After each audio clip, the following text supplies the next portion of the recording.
প্রকৃত শরীয়তের মর্যাদা কি এই বিষয়ে আল্লাহ রাব্বুল আলামিন এর অসংখ্য অগণিত কথাগুলি বলেছেন। বন্ধুগণ আমার প্রাণের ভাইয়েরা, সূরা মায়েদার 35 নম্বর আয়াতে আল্লাহ রাব্বুল আলামিন উল্লেখ করেন, ওয়াজাহিদু ফি সাবিলিহি লাআল্লাকুম তুফলিহুন।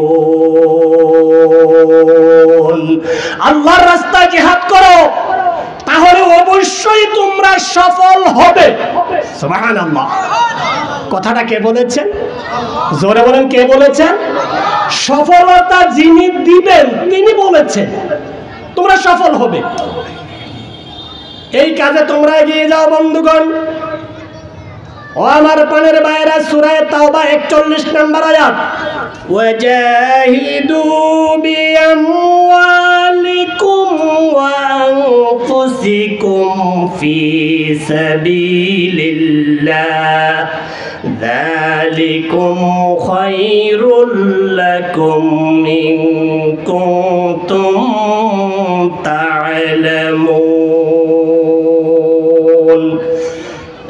আল্লাহ তাবারাকা তাআলা বলেন, তোমাদের নিজের জান দিয়ে মাল দিয়ে জিহাদ করতে কয়টা জিনিস লাগে?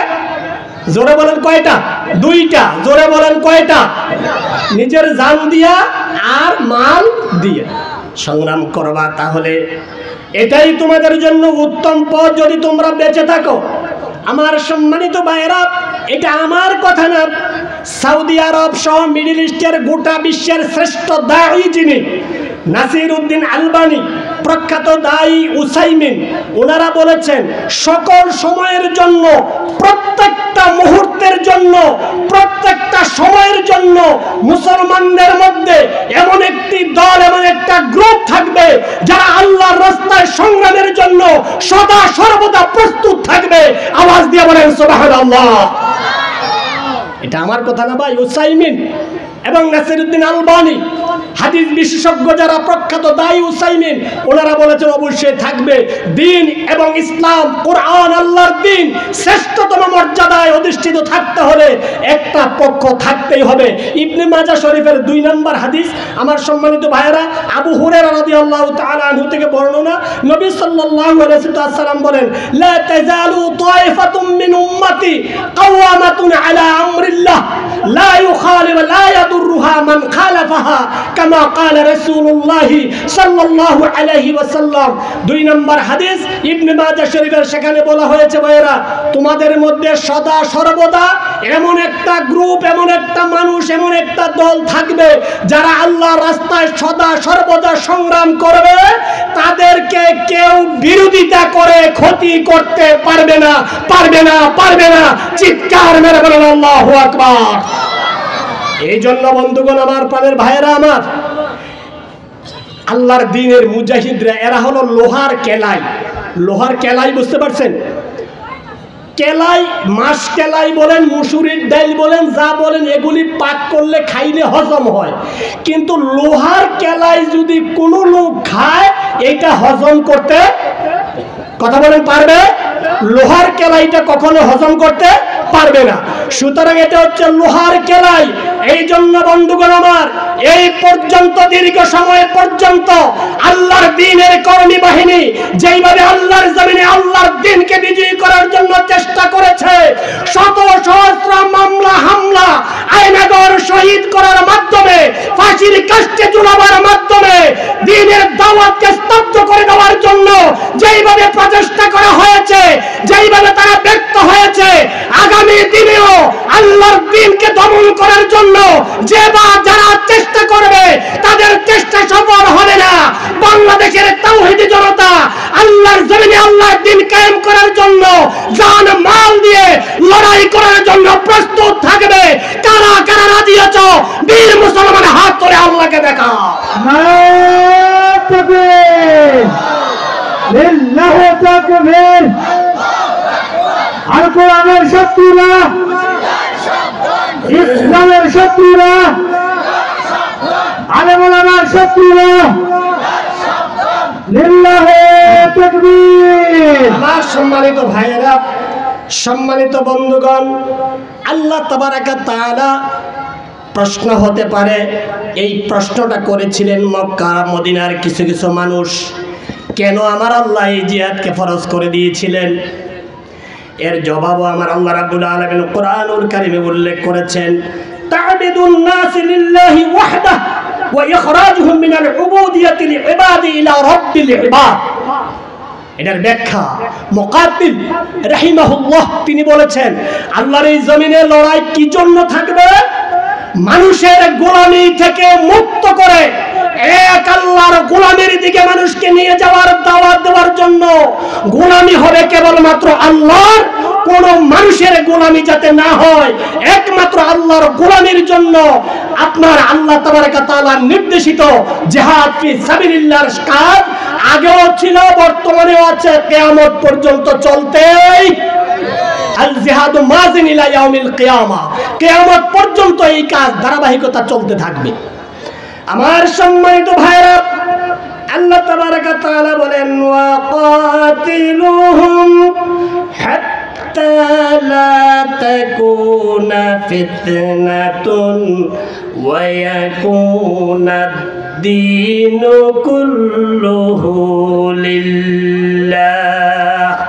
সূরাতুল বাকারা 193 নম্বর আয়াত, সূরা আনফালের 39 নম্বর 2 বার আল্লাহ রাব্বুল আলামিন এসেছে। কালা ইবনু জারির তাবারি আলাইহি রাহমা, তাফসিরে তাবারি যিনি লিখেছেন, হুবহু ওনার ইবারতটা আপনাদের শোনাই। কালা ইবনু জারির তাবারি, ফাকাতিলুহুম হাত্তা লা ইয়াকুনা শিরকুন লা ইয়াবুদু ইল্লাল্লাহ ওয়াহদা ওয়া ইয়াকুনু আত-তাআতু ওয়াল ইবাদা কুল্লুহা খালিসাতান দুনা গায়রিহি কামা ক্বালা আত-তাফসীর আল্লাম তাবারি আলাইহি রাহমা ওয়া বারাকাতুন কাসীরা ফিহি। আমার সম্মানিত বন্ধুগণ, সম্মানিত ভাইরা, এটা অত্যন্ত একটা বড় মাপের তাফসীর ইবনে জারির তাবারি রাহমাতুল্লাহ আলাইহি বলেছেন, গোটা মানব সভ্যতাকে মানুষের গোলামি থেকে মুক্ত করে দিয়া অন্য গায়রুল্লাহর ইবাদত, গায়রুল্লাহর পূজা, গায়রুল্লাহর ইবাদত থেকে মুক্ত করে কেবলমাত্র এক আল্লাহর ইনিল হুকমু ইল্লা লিল্লাহ, আল্লাহর গোলামের দিকে মানুষকে নিয়ে আসার জন্য আল্লাহ তাবারাকা তাআলা এই জিহাদের কার্যক্রমকে আল্লাহ তাবারাকা তাআলা আপনার ফরজ করে দিয়েছেন। সম্মানিত বন্ধুগণ ও আমার সম্মানিত ভাইরা, আল্লাহ রাব্বুল আলামিন বলেন, মা ইউমারিসুল কুফার মিন ইশকালিত তা'যীবি ওয়াত তাদয়ীকি আলাল মুসলিমিন লিয়ারতাদ্দু আন দীনিহিম। 2 নাম্বার একটা কারণ দেখানো হয়েছে। মুকাতিল রাহমাতুল্লাহ আলাইহি বলেন, গোটা পৃথিবীতে যখন মুসলমানরা নির্যাতিত হয়, নিপীড়িত হয়, নিপীড়িত মাজলুম মানুষের মুক্তির জন্য আমার আল্লাহ তাবারাকা তাআলা জিহাদ ফি সাবিলিল্লাহকে ফরজ করে দিয়েছেন। যেমন আল্লাহ রাব্বুল আলামিন সূরা নিসার 75 নম্বর আয়াতে উল্লেখ করেন, মালাকুম লা তুকাতিলুনা ফি সাবিলিল্লাহি ওয়াল المستضعفين من الرجال والنساء والبلدان الذين يقولون ربنا أخرجنا من هذه القرية الظالم أهلها واجعل لنا من لدنك وليا واجعل لنا من لدنك نصيرا। মুসলমান ভাইরা একসাথে সকলে আওয়াজ দিয়ে বলেন আল্লাহু আকবার। আমার ভাইয়ের, আল্লাহ রাব্বুল আলামিন দেখেন এই কথাগুলি যেন আল্লাহ আজকে আমাদেরকে বলতেছেন, মালাকুম তোমাদের কি হয়ে গেল, লা তুকাতিলুনা ফি সাবিলিল্লাহ, আল্লাহর রাস্তায় তোমরা সংগ্রাম করছো না, অথচ দুর্বল আবাল বৃদ্ধ বনিতা মুসলমানদের ভিতরে হাহাকার করে জালেমের জুলুমের নির্যাতিত হয়ে তারা বলতেছেন, হে আল্লাহ এই জনপদ জালেমের জনপদ অধ্যুষিত এলাকা থেকে আমাদের বের করে নাও, আমাদের জন্য উত্তম একজন সাহায্যকারী পাঠাও, আমাদের জন্য উত্তম একজন তোমার পক্ষ থেকে বন্ধু পাঠাও। আওয়াজ দিয়া বলেন সুবহানাল্লাহ। আজকের এই পৃথিবীতে মুসলমানদের উপরে নির্যাতন আছে কি নাই? কথা বলেন আছে কি নাই? আল্লাহু আকবার। ওই তো ভাই কয়েকদিন আগে আমরা দেখলাম নেটে ফিলিস্তিনের একজন লোককে জিজ্ঞাসা করা হয়েছে নামাজ আপনারা কত ওয়াক্ত পড়েন? বলে তারা বলতেছে নামাজ আমরা 6 ওয়াক্ত পড়ি। কত ওয়াক্ত? 6 ওয়াক্ত পড়ে। 5 ওয়াক্ত নামাজ তো জামাতে পড়ে, আর একটা হচ্ছে জানাজার নামাজ। আরেকজন মা বলতেছেন আমরা কাঁদতে ভুলে গিয়েছি, এখন কেউ মারা গেলে আর আমরা কাঁদি না। গত 2 দিনের খবরও যদি আপনি শুনেন দেখবেন ফিলিস্তিনের মুসলমানদের উপরে নির্যাতন, কাশ্মীরের মুসলমানের উপরে নির্যাতন, ভারতের মুসলমানের উপরে নির্যাতন। যেখানে মুসলমান সেখানে আছে কি নাই?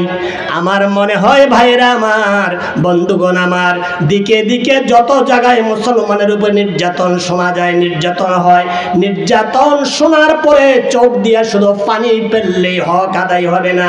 আমার আল্লাহ তাবারক ওয়া তাআলা ডেকে ডেকে বলতেছেন, কেন তোমরা প্রতিবাদ করছো না? কেন তোমরা জালেমের বিরুদ্ধে লড়াই করছো না? কেন তোমরা সংগ্রাম করছো না? আল্লাহ তাবারক ওয়া তাআলা এইভাবে আমাদেরকে প্রশ্ন করার মাধ্যমে আল্লাহ রাব্বুল আলামিন আমাদেরকে আদেশ করছেন, অর্থাৎ যেখানেই জুলুম হবে, নির্যাতন হবে, সেখানেই মুসলমানদের প্রতিবাদ করতে হবে। জোরে জোরে বলেন ঠিক কিনা? আমার সম্মানিত বন্ধুগণ, আমার সম্মানিত ভাইয়েরা, এই জন্য ভাইয়েরা আমার, জিহাদ ফরজ হওয়ার জন্য 3 নম্বর আরেকটা কারণ উল্লেখ করেছেন মুকাতিল রাহমাতুল্লাহ আলাইহি। তিনি ছিলেন জলিলুল কদর, একজন তাবিঈ। তিনি বলছেন কাশফুল মুনাফিকিন ওয়া যাহিরুহুম, মুনাফিকের চরিত্র খুলে খুলে প্রকাশ করার জন্য আমার আল্লাহ তাবারক ওয়া তাআলা জিহাদকে ফরজ করে দিয়েছেন। আল্লাহ রাব্বুল আলামিন সূরা মুহাম্মাদের 20 নম্বর আয়াতে এই কথাটা এইভাবে উল্লেখ করেছেন। আপনারা দয়া করে আমার দিকে একটু খেয়াল করে শুনেন। আল্লাহ রাব্বুল আলামিন বলেন, ফাইযা উনজিলাত সূরাতুম মুহকামাতুন ওয়া যুকিরা ফিহাল কিতাল রাআইতাল্লাযীনা ফী কুলুবিহিম মারাদুন ইয়ানজুরুনা ইলাইকা নাযরাল মাগশিয়্যি আলাইহি মিনাল মাউত। চিৎকার মেরে বলেন আল্লাহু আকবার। ভাইরা আমার, আল্লাহ তাবারক ওয়া তাআলা দেখেন আমাদের চরিত্রটাকে কিভাবে ধরে তুলেছেন। সূরা মুহাম্মদ 20 নম্বর আয়াত, ফাইযা উনজিলাত সূরাতুন মুহকামা, যখন হুকুমের কোন আয়াত তোমাদের উপরে নাজিল হয়, হুকুমের আয়াত, কোরআনুল কারীমের বিভিন্ন শরীয়তের দৃষ্টিভঙ্গি 500 হুকুমের আয়াত রয়েছে ভাইয়েরা আমার। আয়াতগুলি যখন নাজিল হয় তোমাদের কাছে, এর মধ্যে যদি তোমাদের জন্য আল্লাহর পথে সংগ্রাম করার আয়াত উল্লেখ থাকে, যুকিরা ফিহাল কিতাল, এর ভিতরে যদি কিতালের কথাটা উল্লেখ থাকে, ও নবী আপনি তাকায়া দেখবেন, রাআইতাল্লাযীনা ফী কুলুবিহিম মারাদুন, যাদের অন্তরে রোগ আছে, যাদের অন্তরে বেমার আছে, তখন তারা বলবে, তারা জবাব দেবে, আপনি তাদেরকে লক্ষ্য করে দেখবেন, ওই নির্দেশটা আওয়ার পর তারা চিন্তিত হয়ে যাবে, আহারে কেমনে যাব লড়াইয়ের মধ্যে, কেমনে যাব আমরা ওই লড়াইয়ের ভিতরে, জিহাদের ভিতরে কেমনে যাব, তারা চিন্তিত হয়ে যায়, মৃত্যুর ভয়ে তারা চিন্তিত হয়ে যায়। আমার ভাইয়েরা, বন্ধুগণ আমার, আল্লাহ তাবারক ওয়া তাআলা বলেছেন, ঈমানের দাবি করে আল্লাহর দ্বীনের পথে লড়াইয়ের সংগ্রামে যারা উপস্থিত থাকবে না, এদের পরিচয় মুমিনের কাতারে থাকবে না, এদের পরিচয় হলো মুনাফিকের কাতারে নাম উঠে যাবে। জোরে বলেন ঠিক কিনা? এখন বলবেন হুজুর মুনাফিক কাকে বলে? মুনাফিক তো বুঝেন, শরীয়ত দিয়ে আমরা বুঝানো লাগবে না, গ্রামীণ কিছু কথা আছে। মুনাফিক অর্থ হচ্ছে ভিতরে এক, বাহিরে আরেক, তার নাম কি? মুনাফিক। আমার সম্মানিত ভাইরা, মুনাফিক বুঝতে গেলে আরেকটু সহজ করে বুঝতে হবে। গাছের গোড়াটা কেটে দিয়ে আগায় আপনি পানি ঢালবেন, এটার নামও মুনাফিকি। ও ভাইয়েরা, বন্ধুগণ আমার, সম্মানিত মুরব্বিয়ান, আরেকটা বিষয় আছে আমরা যেটা বলি বাহিরে ফিটফাট, ভিতরে সদরঘাট, এটার নাম মুনাফিকি। গাছের গোড়া কেটে আগায় ডাল পানি তরে চিনি, আর কতকাল করবি রে শয়তানি, আর কতকাল করবি রে শয়তানি তরে চিনি, আর কতকাল করবি রে শয়তানি। বাহিরে দিয়া দেখবেন আপনি খুব সুন্দর মায়াবী কথার মাধ্যমে দেখা যাচ্ছে গাড়িতে করে চিকিৎসার জন্য নেওয়া হচ্ছে, চতুর্দিক দিয়ে বুলেটিন দেওয়া হচ্ছে চিকিৎসার জন্য। বিতর্কতভাবে দেখা যায় চিকিৎসা নয়, দুনিয়া থেকে বিদায় করে দেওয়ার নীল নকশা করে দুনিয়া থেকে বিদায় করে দেওয়া হয়েছিল। এর নাম মুনাফিকি, এর নাম মুনাফিকি, এর নাম মুনাফিকি। চিৎকার মেরে বলেন ঠিক কিনা?